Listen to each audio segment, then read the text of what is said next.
మా ఓటమిని శాసించింది అతడే. ఇది ముంబై ఇండియన్స్ కెప్టెన్ హార్దిక్ పాండ్యా ముంబై ఇండియన్స్తో చెన్నై సూపర్ కింగ్స్ ఓడిపోయింది కదా. సో అనంతరం మీడియా ముందు మాట్లాడుతాను, మా ఓటమిని శాసించింది అతడే అంటూ మాట్లాడాడు. ఇంతకీ వివరాల్లోకి వెళ్తే ముంబై ఇండియన్స్ నిన్నైతే 20 రన్ తేడాతో ఓడిపోయింది. రోహిత్ శర్మ అద్భుతమైన సెంచరీ కూడా వృధా అయిపోయిందనమాట. ఒక విషయంలోకి వస్తే ముంబై ఇండియన్స్ వాంకడే స్టేడియంలో హోమ్ గ్రౌండ్ అందరూ గెలుస్తారని భావించారు. కానీ ఎట్టకేలకు టాస్ కూడా గెలిచి బౌలింగ్ తీసుకుంది, మంచిగానే కట్టడి చేసింది. కానీ చివరిలో 19th ఓవర్లో 20th ఓవర్లో హార్దిక్ పాండ్యా 26 రన్స్ ఇచ్చాడనమాట. దాని తర్వాత అది 4 బాల్ మిగిలి ఉండగా మన MS ధోని అయితే వచ్చి 4 బాల్లో 3 బాల్లకు 6లు, 1 డబుల్ కొట్టి నిజంగా 4 బంతుల్లో 20 రన్స్ కొట్టారనమాట. అద్భుతమైన ఫామ్లో కనబరిచాడు. హార్దిక్ పాండ్యా అయితే ఆ యొక్క 20 రన్స్ చూడడం వల్ల 200 అయితే ప్లస్కి అయితే వెళ్ళిందనమాట Chennai Super Kings match. So ఏది ఏమైనా సరే ముంబై ఇండియన్స్ ఎట్టకేలకు బరిలో దిగింది. పవర్ ప్లేలో 6 ఓవర్లకు 63 రన్స్ కొట్టి వహవా అనిపించింది. కానీ మిడిల్ ఆర్డర్లో శార్దుల్ ఠాగూర్ 4th ఓవర్లో 2 రన్స్ మాత్రమే ఇచ్చారు. దాని తర్వాత మొహమ్మద్ పతిరానా, తీక్షణ, దాని తర్వాత జడేజా కూడా లాస్ట్ వరకు కొద్దిగా పర్లేదు అనిపించారనమాట.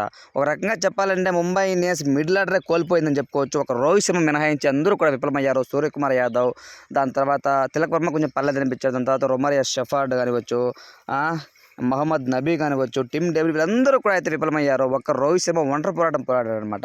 ఏదేమైనా మొత్తానికి అయితే ముంబై ఇండియన్స్ ఓడిపోయింది 20 రన్స్ తేడాతో. మ్యాచ్ అయిపోయిన అనంతరం హార్దిక్ పాండ్యా మీడియాతో మాట్లాడుతూ ధోని అయితే మా యొక్క ఓటమిని శాసించాడు.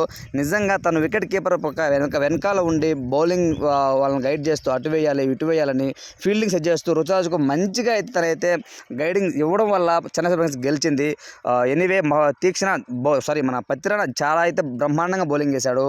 కానీ ఏదేమైనా మన MS ధోని యొక్క మాస్టర్ మైండ్ వల్ల మేము ఓడిపోయామంటూ హార్దిక్ పాండ్యా చెప్పుకొచ్చారనమాట. ఏ మాత్రం కూడా రోహిత్ శర్మ బ్యాటింగ్ చాలా బాగా చేశాడని మాత్రం ఒక్క దగ్గర కూడా చెప్పలేకపోయాడు. కాకపోతే ఏంటంటే ప్రతి ఒక్కరు కూడా రోహిత్ శర్మ చాలా బాగా ఆడుంటే ఎందుకు ఈ విధంగా చెప్తున్నారు అనేది అర్థం కావడం లేదు. ఏది ఏమైనా హార్దిక్ పాండ్యాకి మా రోహిత్ శర్మకి కొంతవరకు ఇంకా కూడా వివాదాలు ఉన్నాయి అని చెప్పడంలో ఎటువంటి సందేహం లేదు. ఎందుకంటే తను ఒక్క మాట కూడా తను రోహిత్ శర్మ గుడ్ ఇన్నింగ్స్ ఆడాడని మాత్రం చెప్పలేదన్నమాట. ఎంతసేపటికి MS ధోని మా పత్రాన్ని శాసించాడు, అతనే చాలా బాగా గైడెన్స్ చేశాడు, లాస్ట్లో రన్స్ కూడా బాగా కొట్టాడని చెప్తున్నాడు తప్ప రోహిత్ శర్మ ఎవరినో ఒక ప్లేయర్గా సపోర్ట్ కానీ ఉండుంటే మేము గెలిచేవాళ్ళం అని మాత్రం చెప్పలేకపోయాడు. ఓవరాల్గా తను చేసిన కామెంట్స్పై మీ ఒపీనియన్ ఏంటనేది కామెంట్ తెలియచేయండి. Thanks for watching.